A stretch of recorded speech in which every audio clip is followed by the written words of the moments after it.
Hey guys, and welcome back to another video. It's time for box 2, Star Wars Unlimited. Let's see if we can improve upon my first booster box opening. I don't think it'll be too hard, right? Like, even just hitting a good non-foil legend would probably go a long way. Ooh, that's some interesting creasage going on there. Was that from me? Or is that damage to the box? Ooh, that definitely was not me. Alright, so maybe this is the good luck box. Hopefully the first pack in this box doesn't have a showcase in it or anything, because that would receive quite a bit of damage. Let's put these off to the side.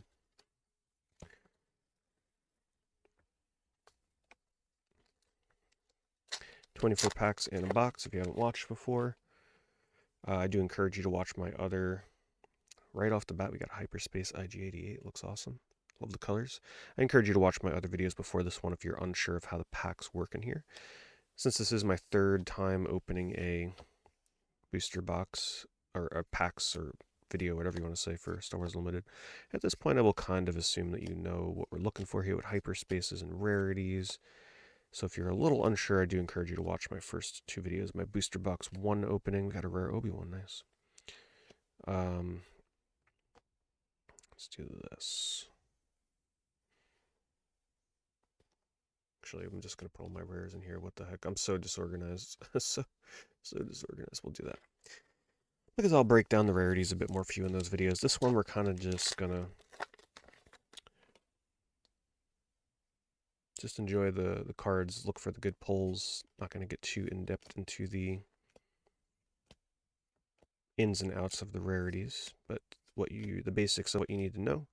We are looking for really nice hyperspace cards, especially rares and legends, and then foil variants, and that's what we're looking for. Boom, second Darth Vader. I need one more for a playset. Definitely the number one legend that you're looking for right now. Even in non-foil, this is still like a $30 card at the moment, $30 to $40. Some people are paying more, but the price is definitely like in the $30 to $40 range. Probably come down a bit more to like 20 to 25 in the coming weeks and month. But wow, that's a great start. Let's see if we can get, and that's in the rare slot, so it upgraded to a legend. We can get another legend here in our foil, but it is not. All right, Vader to start. Ooh, look at that glare. That glare. Let's do this. Yeah, Vader does not deserve a glare like that. All right, let's see if we can get a Luke. A Luke and a Vader in the same booster box, potentially. We'll see.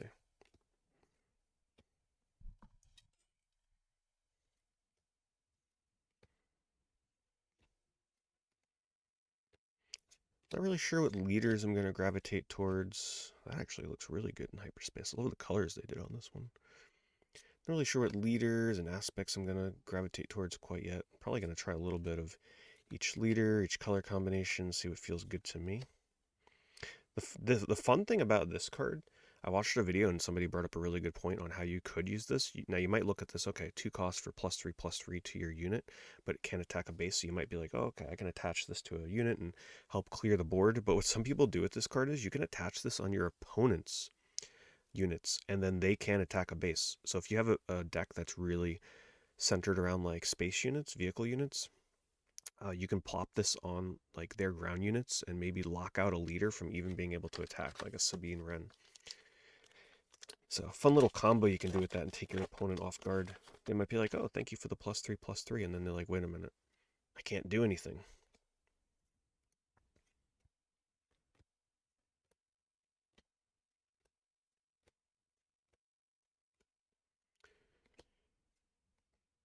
I do look forward to making decks with these really big stompy at-ats, like 8 cost 9/9.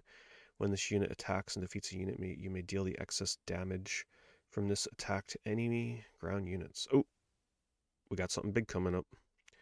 Hyperspace Legend. Oh man, that kind of looks like it could be the Darth Vader. Oh, please. Oh, it's an Avenger. That's okay. I'll take a Hyperspace Legend. That's my second Avenger. Getting closer to a playset of those. I will take it. The nice thing about this, because it was in our, was that our uncommon slot? Nice. So this was our uncommon slot. So this was supposed to be an uncommon card. It upgraded to a legend, Hyperspace. So that just shows you how exciting these packs can be. We'll put that in. Oh, did I cover? Did I cover Lord Vader? Hold on. Sorry about that, Vader. I don't know what possessed me to do that. Put that right there. This is another interesting card that lets you take control of an enemy unit. And then a Ezra Bridger. Alright, we are off to a great start. Anytime that you can get a Hyperspace Legend in the uncommon slot means that you are on your way to a pack that, or a box that is probably above the curve for Legends.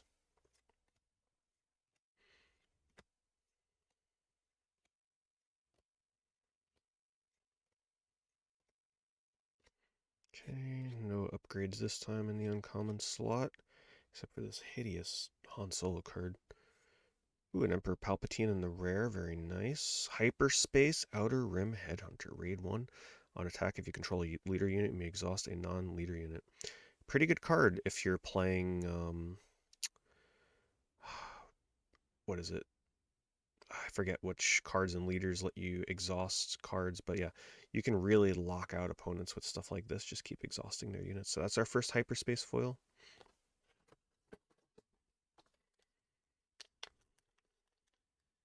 Yeah, I think it's a Thrawn deck that I saw where they were just exhausting everything, and you can put this card in that deck and just kind of really gain control of the board.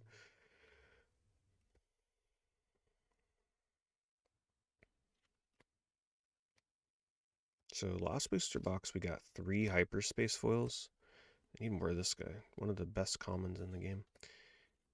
So let's see if we can get more than 3 this time.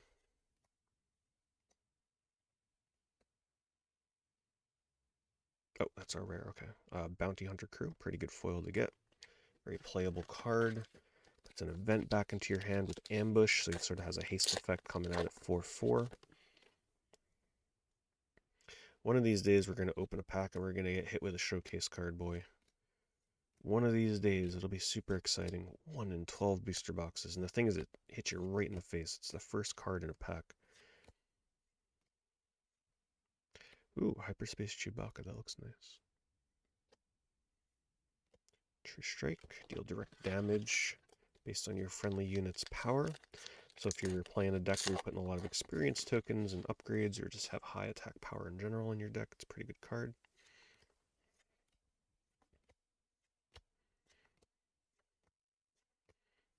Vehicle cards really look so good in this, especially space units. Fallen Lightsaber, Open Fire. Straighten out our stack here, it's kind of falling all over the place.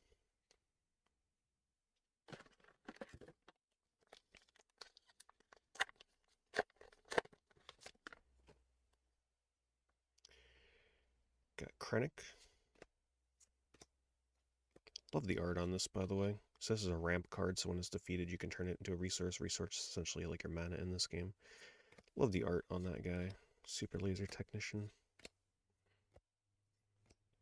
Hoping I pull that super laser that lets you destroy everything on the board too. TIE LN Fighter, one of my favorite arts in the game actually. I love the colors and the space look on this. It's just such a dynamic card. I love it. It's really basic. It's a 1 cost 2 1 TIE Fighter, but I think it looks great. Chewbacca, Overwhelming Barrage. Han Solo Rare. At least the art on this is a little better than the leader. And Common Outer Rim. Man, organizing these cards is gonna be hopefully fun. It's gonna be very time consuming. I also think leader cards are gonna be like pennies because you get so many repeat common leaders and even the rares. So if you're in need of just like base, even the hyperspace on them, I think you're not gonna be paying much for them at all, which is nice because everybody will have access to pretty much every leader to build decks. That guy, barely remember what he even does. What is it, Rogue One, I think? This is not a good spot for these bulk cards to keep sliding.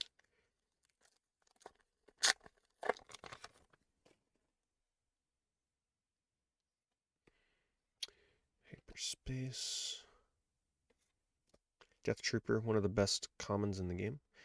3 cost 3/3. When you play, he does 2 damage to a friendly unit. You can do it to yourself. So even if you did it to yourself, think of this guy as a 3 cost 3/1 that deals 2 direct damage when he comes into play. Any kind of card like that that has a surprise element where you get like a 2-for-1 in terms of playing it and dealing damage at the same time for the surprise. Really good, considered to be one of the top commons in the game. Oh man, that looks so cool. Force throw, look at that hyperspace art. Now imagine that in a foil. Now, and some people actually prefer them not to be foil because you can kind of appreciate the colors and the art a little bit more. Looks like we got a hyperspace coming up here. Let's see what we get. It is a normal rare next. Is it? It is not a legend.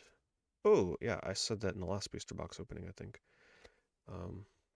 It looks nice. It's got some print lines in it, it looks like, but whatever. I mean, we're playing with it at the end of the day. It's got like a crisscross print line going straight down the middle. Looks pretty. Looks like it's just out in the sky. All right. So unfortunately, no rare or legend hyperspace foil yet for any packs I've opened. At least from the booster boxes. Let's move this over. Hold on. Gonna shift things a little bit here.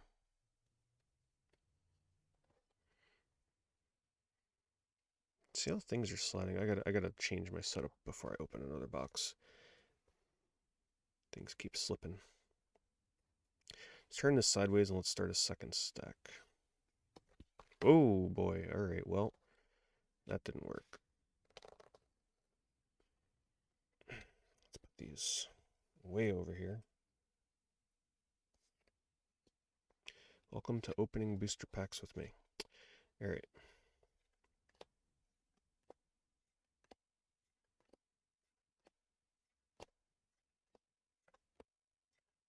Hyperspace Confiscate.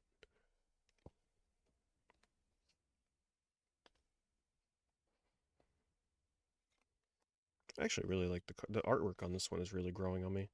It's got like a very classic comic book kind of look to it. I could see people that don't play this and only collect going for the spaceships and stuff. I mean, that would be super fun. There's so many of them and they look so great. Alright, so we're still due at least 2 base legends, non-foil or anything. Still due, that is for sure.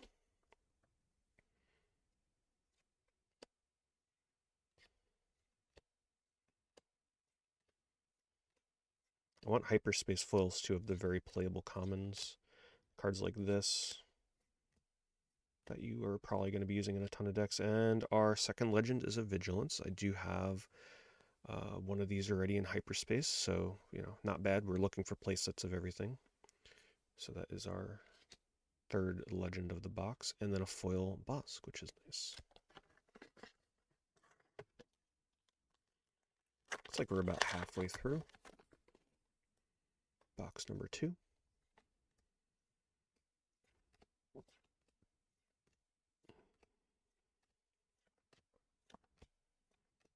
Hyperspace Gladiator Star Destroyer. Like I said, every space unit in that hyperspace just looks so much better. The action shots look so good. Here's the only heroic, no aspects. This is the only rare heroic card that you can open in the first set. Look at the top card of your deck. You may play it, costs 5 or less. If your base has 5 or less remaining HP, you may play it for free. Really crazy, like last hope kind of. You're my only hope, last hope kind of card. So not bad. And a super laser technician, nice. Getting foils of the super playable staple cards.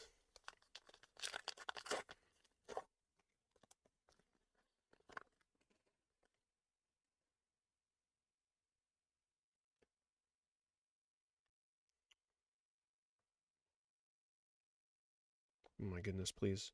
These bulk stacks are getting out of hand. They're very unwieldy. It's the only thing about having packs that have 16 cards in them. Your bulk piles get out of hand real quick. Rare, common foil, resilient.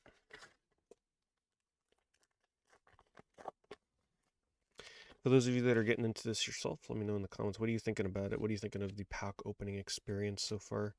What are you thinking of the art in general? Love to know your thoughts. By the time this video goes up, it'll probably be like right before release or on release, so obviously not everybody will have had much experience with it as of yet.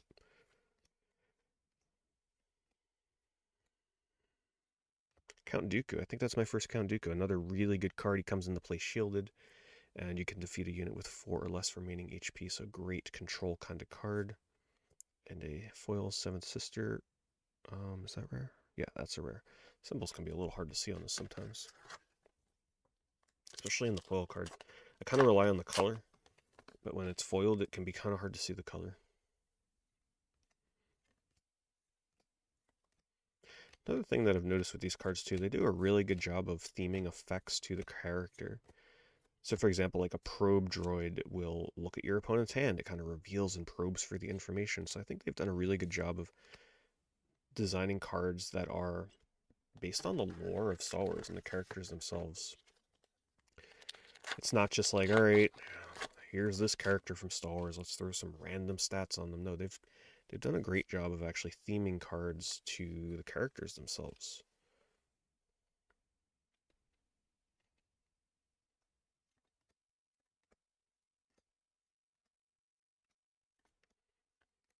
Especially like the naming convention. A perfect example, right? So when played, look at an opponent's hand. That's kind of like what a probe droid would do, right? He's like spying on your opponent.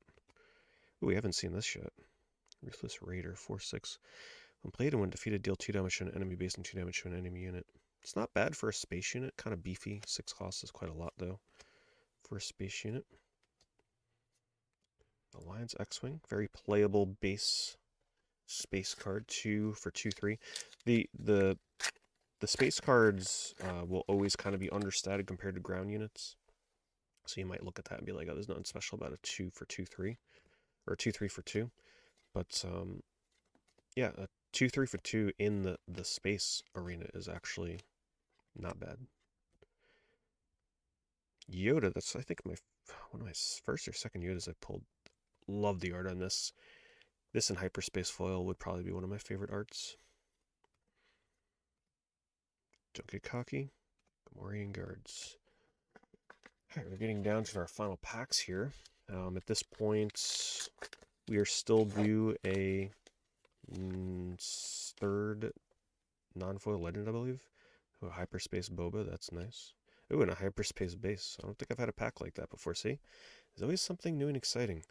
Getting 2 Hyperspace leaders and bases back to back. The packs never disappoint. It's always a surprise. Hyperspace Yoda. This is a triple Hyperspace pack. Ooh. These rare bases are actually really hard to hit. And they can be foil, because I have seen this card in foil. So this one, you do sacrifice 5 HP on your base, but once in the game, you're able to give a non-leader unit -4 attack for the phase, which I'm sure could be pretty powerful if your opponent only has like one really beefy card out on the board and you want to attack into it. And a Hyperspace foil common again, Corellian Freighter. Seems like the game really wants to give me hyperspace vehicle space units. My goodness. Alright, so that's my third hyperspace foil. My last boosted box, we also only got 3 hyperspace foils. So that's probably the last one, but we'll have to see.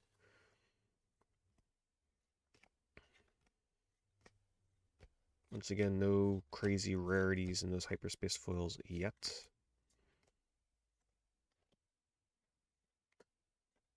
Ooh, my first hyperspace Greedo. Still not the biggest fan of the art. He looks a little goofy to me, like his mouth. It's very like Disney-esque. I don't know how to describe it. A little goofy, a little exaggerated. The alternate art that's coming up for Greedo for the packs that you get from playing at LGSs look way better. I will be loading up on those for my decks.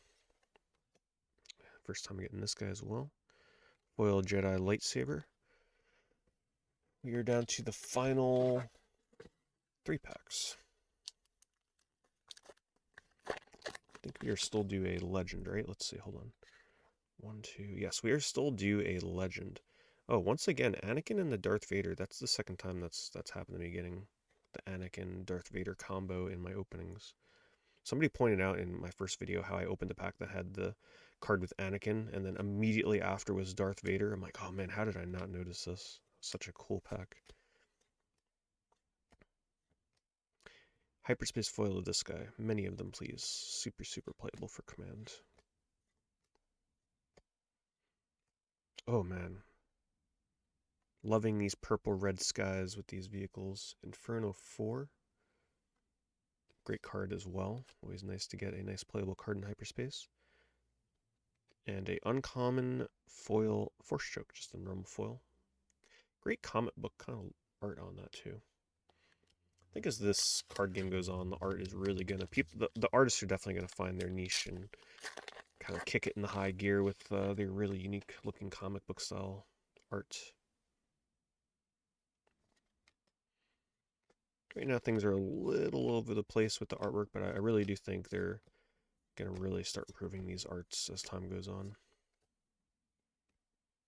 Okay, we're probably getting a legend in this pack. Yep, there it is. It is... Oh, the Millennium Falcon non-foil. I do have a foil of this, but hey, it is a playable legend, and that's good. So it comes in ready, and you can kind of like bounce it back to your hand at the start of the regroup phase if it took damage, if you want to like protect it from getting eliminated. So a playable legend is always welcome. And a foil Echo-based Defender. We're down to our final pack. Let's see what we can get. Foil legend would be nice. We haven't seen a foil legend in this box. But like I said, they are not guaranteed.